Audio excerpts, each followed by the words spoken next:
Hello, my quilty friends. Welcome back to another episode of the Mariner's Compass Medallion by McLean. I have finished my second scalloped border. Yay! And it hasn't taken me that long to do it, so that's very exciting.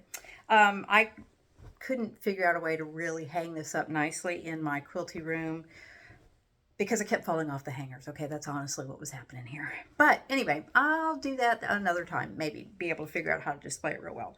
But here's a small little preview, small little clip, little glimpse of my outer scalloped border.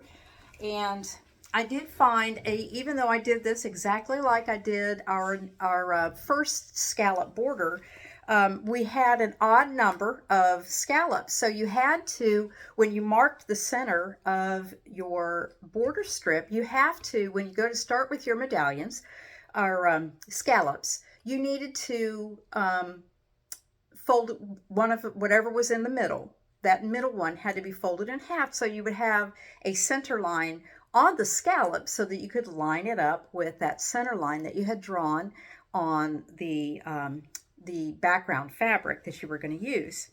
And I did my, where the last one, I marked where those little V's were, where these guys were going to intersect or where they were going to come together. I will tell you, I was not as careful as I was on the other border. So I ended up having a little bit of a problem when I got to the end and I had to trim down the piece for the top and the bottom of my scallop border, and that is at the corner.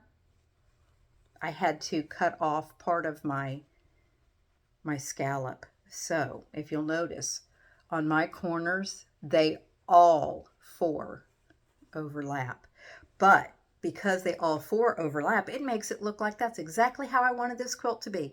So that's the story I'm going with. I'm gonna stick with that.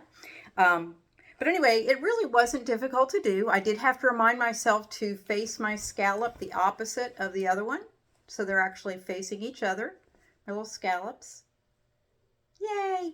Now I am ready to rock and roll. I've picked out I'm just going to do some brown because we had that little 1 inch piece that we cut. So it's going to be a 1/2 inch, just solid border, no piecing involved. Well, except for piecing the fabric end to end, but you know what I mean. There's no applique on this little border. So that, and then, oh my gosh, it's the hexagons. I'm so excited about doing the hexagons.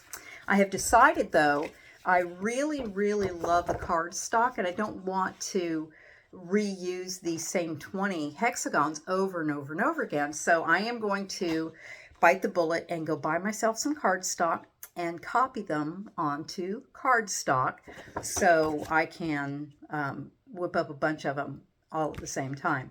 And so that's what I'm off to next. So I hope that you are enjoying whatever it is you're working on and be inspired. Go do something fun and make something pretty. Okay? See you the next time. Bye.